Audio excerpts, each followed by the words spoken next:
Hello നമസ്കാരം സുഹൃത്തുക്കളെ. നമ്മൾ ഇന്ന് വന്നിരിക്കുന്നത് കോട്ടുവള്ളി എന്നുള്ള സ്ഥലത്താണ്. കോട്ടുവള്ളി എന്ന് പറയുമ്പോൾ നമ്മുടെ പറവൂരിൽ നിന്ന് ഏഴിക്കര പോകുന്ന റൂട്ടാണത്. അവിടെയാണ് ഈ കോട്ടുവള്ളി ഉള്ളത്. എറണാകുളം ഡിസ്ട്രിക്റ്റാണ്. വന്നിരിക്കുന്നതിൻ്റെ ഉദ്ദേശം നിങ്ങൾക്ക് ഇപ്പോൾ കണ്ടാൽ മനസ്സിലാവും. ടെറസിൻ്റെ മേലെയാണ്, വെസൽ ഫിൽട്രേഷൻ തന്നെയാണ്. അപ്പോൾ നമുക്ക് അത് എത്രയും വേഗം ഒന്ന് ചെയ്ത് തീർക്കണം. കാലത്ത് തന്നെ ഭയങ്കര ചൂട്, വെട്ടി വേർത്ത് ഞങ്ങൾ മെറ്റീരിയൽ അവിടെ മേലെ കയറ്റി. നല്ല മഴക്കാരമുള്ള മാറിയാണ്, ക്ലൗഡി ക്ലൈമറ്റ് ആണ്. അപ്പോൾ മൊത്തത്തിൽ ഞങ്ങൾ വെട്ടി വേർത്ത് ഇരിക്കുകയാണ്. അത് നേരത്തെ വന്നതിൻ്റെ കാരണം വെയിൽ നന്നായിട്ട് വന്നേക്ക് മുമ്പ് പണി എങ്ങനെയും തീർക്കാന്നുള്ള രീതിയിലാണ് വന്നത്. പക്ഷേ ഹ്യൂമിഡിറ്റി ഉള്ളതിൻ്റെ പേരിൽ മൊത്തം ആളുകളായി. നമുക്ക് എത്രയും ഇപ്പോൾ പണി തീർക്കണം. അപ്പോൾ ഇവിടുത്തെ പ്രശ്നം എന്ന് പറയുമ്പോൾ നമ്മൾ വെള്ളം ടെസ്റ്റ് ചെയ്തിട്ടുണ്ടായിരുന്നു. വെള്ളത്തിൻ്റെ അത് നന്നായിട്ട് അഴുക്കുണ്ട്. അതായത് അയൺ, ഡിസോൾവ്ഡ് ആയി കിടക്കുന്ന അയണാണ്. അപ്പോൾ ആ അയണിൻ്റെ വാല്യൂ എന്ന് പറയുമ്പോൾ എബോവ് 1.5 ആണ് ppm ഡിസോൾവ്ഡ് ആയി കിടക്കുന്ന അയൺ. അത് കൂടാതെ ഒരു ഫോൾ സ്മെല്ലാണ്. അതായത് ചീഞ്ഞ മുട്ട അഴുകി കഴിയുമുള്ള ഒരു മണം. അതായത് H2Sന്റെ ചെറിയൊരു പ്രസൻസ് ഉണ്ട്. അപ്പോൾ ഇങ്ങനെയുള്ള രണ്ട് കേസുകളാണ് മെയിനായിട്ടുള്ളത്. വളരെ ചീത്ത സ്മെല്ലും അതേപോലെ തന്നെ അയണിൻ്റെ സാന്നിധ്യം. അപ്പോൾ ഇത് രണ്ടുമാണ് നമുക്ക് ഇവിടെ നിന്ന് ഈ വെള്ളത്തിൽ നിന്ന് നമുക്ക് നീക്കി കൊടുക്കേണ്ടത്. അപ്പോൾ ഇവിടുത്തെ യൂസേജ് എന്ന് പറയുമ്പോൾ ഏകദേശം ഒരു 3000 ലിറ്ററോളം ഏകദേശം പെർ ഡേ കൺസ്യൂം ചെയ്യുന്നുണ്ട് അവർ. അപ്പോൾ അതുകൊണ്ട് നമ്മൾ 2 വെസലാണ് നമ്മൾ സജസ്റ്റ് ചെയ്തേക്കുന്നത്. അപ്പോൾ രണ്ട് ടൈപ്പ് മീഡിയയാണ്. ഒരു അയൺ റിമൂവർ മീഡിയയും ഒരു മൾട്ടിമീഡിയയും. മൾട്ടിമീഡിയം വിത്ത് ആക്ടിവേറ്റഡ് കാർബൺ, അതാണ് ഉദ്ദേശിക്കുന്നത്. അപ്പോൾ 2 മീഡിയ. അപ്പോൾ ചിലർ ചോദിക്കും ഇത് ഒറ്റ വെസലുമേ ചെയ്യാമായിരുന്നില്ല എന്ന്. ഇതിനേക്കാളും വലിയ വെസൽ വെച്ചിട്ട് ചെയ്യാമായിരുന്നില്ല എന്ന് ചോദിക്കും. ചെയ്യാമായിരുന്നു.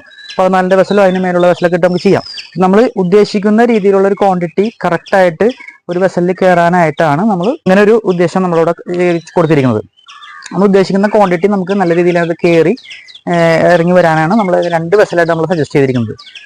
അപ്പോൾ ഇപ്പോൾ കാർബണിൻ്റെ ഒക്കെ പ്രസൻസ് നമുക്ക് കുറച്ച് കൂടുതൽ ഇടണമെന്നുണ്ടെങ്കിൽ നമുക്ക് ഒരു വെസലിൽ ചെയ്യുമ്പോൾ ചിലപ്പോൾ നമുക്കത് കറക്റ്റായിട്ട് മെയിൻറ്റെയിൻ ആയി വരില്ല. അപ്പോൾ ടാറ്റയുടെ വെസലാണ് 21354 വെസലുണ്ട്. നമുക്ക് പ്ലേസ് ചെയ്യേണ്ട ഏരിയ ഈ ഒരു ഏരിയയിലാണ് നമുക്ക് വെച്ച് കൊടുക്കേണ്ടത് വെസല്. അപ്പം ഞാൻ അതിന് മുന്നേ നിങ്ങൾക്ക് ആ റോ വാട്ടർ ഒന്ന് കാണിച്ചു തരാം. റോ വാട്ടറിൻ്റെ സാമ്പിൾ എന്ന് പറയാനായിട്ട് നിങ്ങൾക്ക് വെള്ളം അടിച്ചിട്ടിട്ടുണ്ട് ടാങ്കിൽ. അപ്പോൾ അതിൽ വന്ന് ഊറിക്കിടക്കുന്ന വെള്ളം, പ്രത്യക്ഷത്തിൽ നമ്മൾ വെള്ളം എടുത്തു കഴിഞ്ഞിട്ടുണ്ടെങ്കിൽ വെള്ളത്തിൽ നല്ല ക്ലിയർ വെള്ളം തന്നെ ആയിരിക്കുള്ളൂ. പക്ഷെ കുറച്ച് കഴിഞ്ഞ് കഴിയുമ്പോൾ ഓക്സിജനായിട്ട് സമ്പർക്കം വന്നു കഴിയുമ്പോൾ വെള്ളത്തിൻ്റെ അകത്ത് ഉള്ള അയൺ ശരിക്കും സെറ്റിൽ ഡൗൺ ആവും. അപ്പോൾ അതിൻ്റെ ഒന്ന് ഞാൻ കാണിച്ചു തരാം. അപ്പോൾ നമ്മൾ അതിന് പരിഹാരമായിട്ട് നമ്മൾ സ്പ്രിംഗ്ലർ സിസ്റ്റം കൊടുക്കുന്നുണ്ട്, ഓക്സിജൻ കറക്റ്റായിട്ട് കിട്ടാൻ വേണ്ടി. അപ്പോൾ നമ്മൾ ജസ്റ്റ് ഒന്ന് കാണിച്ചു തരാം വെള്ളത്തിൻ്റെ ആ ഒരു ഇത്. വേണ്ട, കട്ടച്ചെളിയാണ്. അതായത് ഈ ഒരു രീതിയിലാണ് ഇത് വന്ന് ഊറിക്കിടക്കുന്നത്. അപ്പോൾ ഇത്രക്കും അയണുണ്ട്. പിന്നെ ഈ പറഞ്ഞ പോലെ തന്നെ ഭയങ്കര സ്മെല്ലിയാണ് വെള്ളം. അപ്പോൾ ഇതാണ് നമുക്ക് ഇന്ന് ക്ലിയർ ആക്കേണ്ടത്. അപ്പോൾ നമുക്ക് ഒട്ടും താമസിയാതെ നമ്മുടെ വർക്കിലേക്ക് കിടക്കാം. അപ്പോൾ ബാക്കി വിശേഷങ്ങളെല്ലാം നിങ്ങൾ നേരിട്ട് കണ്ട് മനസ്സിലാക്കുക. അപ്പോൾ എപ്പോഴും പറഞ്ഞവരെ വീഡിയോ ഇഷ്ടപ്പെട്ട് കഴിഞ്ഞാൽ നമ്മുടെ ചാനൽ സബ്സ്ക്രൈബ് ചെയ്യാനും ലൈക്ക് ചെയ്യാനും മറ്റുള്ളവരിലേക്ക് എത്തിക്കാനും മറക്കരുത്. അപ്പോൾ നമുക്ക് നേരിട്ട് നമ്മുടെ വർക്കിലേക്ക് കിടക്കാം. ബൈ. ഞാൻ നിങ്ങൾ ആ വെല്ല് കാണിച്ചു കേട്ടോ. നമ്മുടെ വെല്ല് കാണുന്നതാണ്, മൂടി വെച്ചിരിക്കുന്നതാണ് വെല്ല്. മൂടി വെക്കാൻ കാരണം വേറൊന്നുമില്ല, നിരന്ന് വീണ ഇലയും കായകളും ഒക്കെ കിണറ്റിലേക്ക് വീഴണം. അപ്പോൾ അതിൻ്റെ പേരിൽ അത് മൂടി വെച്ചേക്കാൻ നെറ്റിട്ട്. നമ്മുടെ സാധനങ്ങളൊക്കെ ഇവിടെ റെഡി ആണ്ട്ടോ, മീഡിയാസൊക്കെ റെഡി ആയിട്ട് വെച്ചിട്ടുണ്ട്. അപ്പോൾ നമുക്ക് എത്രയും പെട്ടെന്ന് നമുക്ക് വർക്കിലേക്ക് കിടക്കാം.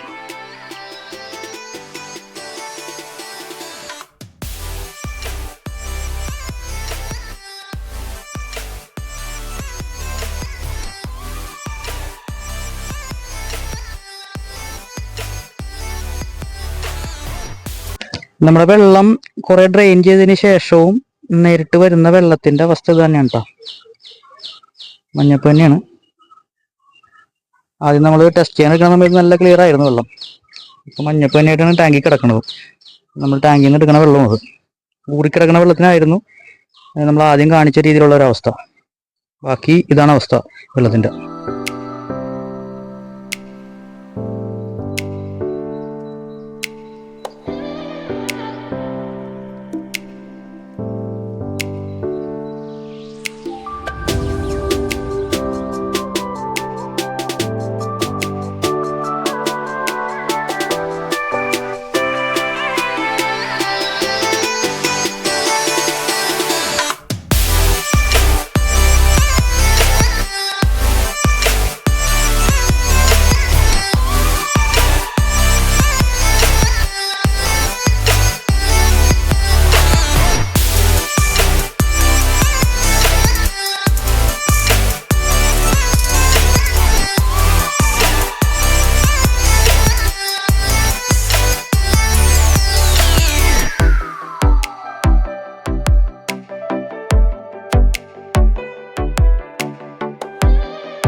അപ്പൊ സുഹൃത്തുക്കളെ, നമ്മുടെ വർക്ക് ഇവിടെ ഫിനിഷ് ആയിട്ടുണ്ട്.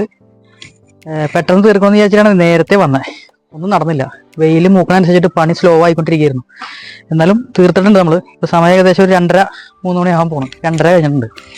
അപ്പൊ ഇനി അടുത്ത് നമ്മൾക്ക് ചെയ്യേണ്ടത് ബാക്ക് വാഷ് ആണ്. നന്നായിട്ട് ബാക്ക് വാഷ് ചെയ്യണം 2 വെസലും. ടാങ്കിലാണെങ്കിൽ വെള്ളമില്ല, ടാങ്ക് കാലിയാണ്. അതുകൊണ്ട് ടാങ്കിൻ്റെ അകത്ത് നമ്മൾ സ്പ്രിംഗ്ലർ സിസ്റ്റം കൊടുത്തിട്ടുണ്ട്. നമ്മൾ റെഡിമെയ്ഡ് അല്ല, നമ്മൾ തന്നെ അത് തയ്യാറാക്കിയാണ്. പൈപ്പിൽ നിറയെ ഹോളൊക്കെ ഇട്ടിട്ട് നമ്മൾ സ്പ്രിംഗ്ലർ സിസ്റ്റം അവിടെ കൊടുത്തിട്ടുണ്ട്.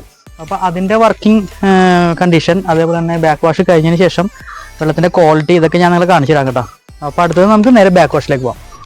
അപ്പോൾ നമ്മുടെ സ്പ്രിംഗ്ലർ, നമ്മൾ പൈപ്പിലുണ്ടാക്കിയ സ്പ്രിംഗ്ലർ വർക്ക് ചെയ്യുന്നത് എങ്ങനെയാണ് കേട്ടോ. വീണ വെള്ളം നല്ല സ്പ്രേ ആയിട്ട് ഇങ്ങനെ വീഴും. നമുക്ക് വേണ്ടത് തന്നെയാണ്. അപ്പോൾ ഒരു സ്പ്രിംഗ്ലർ സിസ്റ്റം നമ്മളിവിടെ റെഡിയാക്കിയിട്ടുണ്ട്. ഇനി ഇതിന് ശേഷം നമുക്ക് ഇതിൻ്റെ മേലെ നെറ്റ് കെട്ടണം. അതാണ് ഇവിടുത്തെ പണി ബാക്കിയുള്ളത്. നമ്മൾ ബാക്ക് വാഷ് സ്റ്റാർട്ട് ചെയ്തു. ബാക്ക് വാഷ് വെള്ളം പോയിക്കൊണ്ടിരിപ്പുണ്ട്. ബാക്ക് വാഷ് ചെയ്തുകൊണ്ടിരിക്കുകയാണ്. കാണാൻ പറ്റണമെന്ന് വിചാരിക്കുന്നുണ്ട്. ആ ഷീറ്റിൻ്റെ മേലേക്കാണ് വെള്ളം വീഴുന്നത്. അപ്പോൾ ആദ്യത്തെ ബസ്സിലാണ് ഇപ്പോൾ ബാക്ക് വാഷ് നടന്നുകൊണ്ടിരിക്കുന്നത്. അപ്പോൾ സുഹൃത്തുക്കളെ, നമ്മുടെ ബാക്ക് വാഷ് കഴിഞ്ഞു. ഇനി നമുക്ക് നമ്മുടെ ഇതിൻ്റെ പ്രൊഡക്റ്റിൻ്റെ ക്വാളിറ്റി ഒന്നെടുത്ത് ഞാൻ നിങ്ങളെ കാണിച്ചു തരാം. അതിന് മുന്നേ നമ്മൾ കാലത്ത് എടുത്ത് വെച്ചിരിക്കുന്ന വെള്ളം ഇവിടെ വെച്ചിട്ടുണ്ട്. റോ വാട്ടർ എന്ന് പറയാൻ പറ്റില്ല. നമ്മുടെ ടാങ്കിൽ അടിവശം കണ്ട് ഊറിക്കിടക്കുന്ന വെള്ളമായിരുന്നു. പക്ഷേ ടാങ്കിൻ്റെ ക്വാളിറ്റി എന്ന് പറയുമ്പോൾ വെള്ളം വരുന്ന റോ വാട്ടറിൻ്റെ ക്വാളിറ്റി ഇവിടെ കണ്ടില്ലേ, മഞ്ഞപ്പാണ്. ഇങ്ങനത്തെ വെള്ളമാണ് റോ വാട്ടറിൽ വരുന്നത്. അതിൻ്റെ കുറച്ചും കൂടി ഹാർഡായിട്ടുള്ളതാണ് ഊറിക്കിടക്കുന്ന ഈ ഒരു സംഭവം. അപ്പോൾ നമുക്കിതിൻ്റെ പ്രൊഡക്റ്റ് ഞാൻ നിങ്ങളെ കാണിച്ചു തരാം.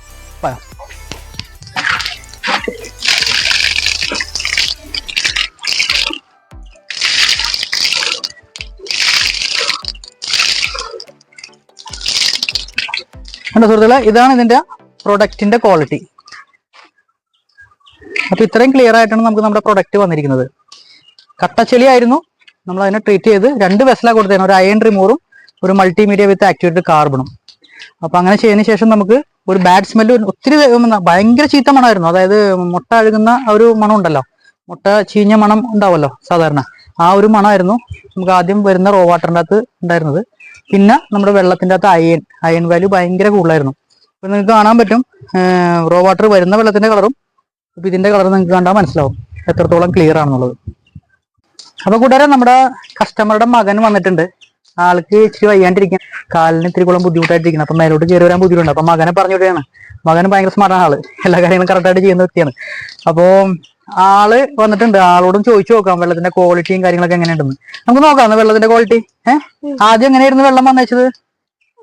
കുടിച്ചൊരു മണവും ഉണ്ടായൊരു കളറൊക്കെ, അഴുക്ക് പിടിച്ച മണവും കളറൊക്കെ ഉണ്ടായിരുന്നു അല്ലേ? എന്നിട്ട് ഇപ്പൊ നമുക്ക് നോക്കാം ഈ സംഭവം വെച്ചിട്ട് എങ്ങനെയായി നോക്കാം. എന്നിട്ട് അങ്കിളിനോട് പറയണം. ഓക്കെ,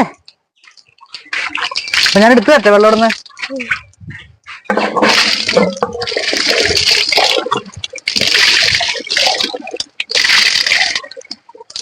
നോക്കിയേ, ഈ വെള്ളം എങ്ങനെയുണ്ട് നോക്കുക. എന്നിട്ട് മണത്ത് നോക്ക്, വേറെ വല്ല ബുദ്ധിമുട്ടുണ്ടെന്ന് നോക്കിയേ. വല്ല മണം ഉണ്ടോ? ആ മുട്ട ചീഞ്ഞ മാരത്തെ അഴുക്ക് മണം ഇതിനുണ്ടോ? ക്ലിയർ ആയില്ലേ? പിന്നെ വെള്ളം ക്ലിയർ ആയില്ലേ? നല്ല ക്രിസ്റ്റൽ ക്ലിയർ ആയില്ലേ വെള്ളം? സന്തോഷായ? അപ്പൊ അച്ഛനോട് പറയണം കേട്ടാ. അപ്പോ നിങ്ങൾക്കും ഇതേപോലത്തെ വർക്കുകൾ ചെയ്യാൻ താല്പര്യമുണ്ടെങ്കിൽ താഴെ കാണുന്ന നമ്മുടെ നമ്പറിൽ നമ്മളുമായി കോൺടാക്ട് ചെയ്യുക. അതുപോലെ ഒത്തിരി കോളുകളെല്ലാം നമുക്ക് വരുന്നുണ്ട് പല സ്ഥലങ്ങളിൽ നിന്നും, കേരളത്തിന്റെ പുറത്തുനിന്ന് വരെ വരുന്നുണ്ട് കോളുകൾ. സന്തോഷം, നിങ്ങളെല്ലാം ഇത് 2 കൈ നീട്ടി സ്വീകരിക്കുന്നു പറഞ്ഞാൽ വളരെ സന്തോഷം. അപ്പോൾ ഇതുപോലത്തെ വർക്കുകൾ നമ്മൾ എവിടെ വേണമെങ്കിലും വന്ന് ചെയ്തു തരാം. ഫുൾ ഡീറ്റെയിൽസ് നമുക്ക് അയച്ചു തരണം. അതായത് ഇന്ന വെള്ളം, ഞാൻ ഇന്നാള് ഒരു വീഡിയോയിൽ പറഞ്ഞായിരുന്നു, എൻ്റെ വെള്ളത്തിന് ഇതാണ് കുഴപ്പം, എത്രയാവും, അങ്ങനെ ചോദിച്ചുകൊണ്ട് കാര്യമില്ല. നിങ്ങൾ എവിടെയെങ്കിലും റെപ്യൂട്ടഡ് ആയിട്ടുള്ള ലാബിൽ ടെസ്റ്റ് ചെയ്ത് ആ ടെസ്റ്റ് റിപ്പോർട്ട് എനിക്ക് അയച്ചു തന്നാൽ ആ റിപ്പോർട്ടിനെ ബേസ് ചെയ്ത് ഞാൻ സംസാരിക്കാം. അതല്ലാതെ എനിക്ക് എത്ര ചിലവാകും, അല്ലെങ്കിൽ എന്താ പറയുക, എൻ്റെ വെള്ളത്തിൻ്റെ കളർ ഇതാണ്, അങ്ങനെ പറഞ്ഞാൽ എനിക്കൊന്നും ചെയ്യാൻ പറ്റില്ല. നമ്മളിടുന്ന മീഡിയ ഈ വെള്ളത്തിൻ്റെ അകത്ത്, അതായത് ഈ മീഡിയ കറക്റ്റായിട്ട് വർക്ക് ചെയ്യണമെങ്കിൽ ഒരുപാട് പാരാമീറ്ററുകളെല്ലാം അതിനകത്ത് മാച്ചായി വരണം. എന്നിരുന്നാൽ മാത്രമേ നമ്മൾ ഇടുന്ന മീഡിയ, അത് ഏത് മീഡിയ ആയിക്കോട്ടെ, അപ്പോൾ അതൊക്കെ എല്ലാം വർക്ക് ചെയ്യണമെങ്കിൽ കറക്റ്റ് ലെവലിൽ വരണം. അപ്പോൾ അതെല്ലാം നമുക്ക് അറിയണം. അപ്പോൾ പോരായ്മ ഉള്ള ബുദ്ധിമുട്ടുകളൊക്കെ നമുക്ക് മാറ്റിയെടുക്കാവുന്നുള്ളൂ.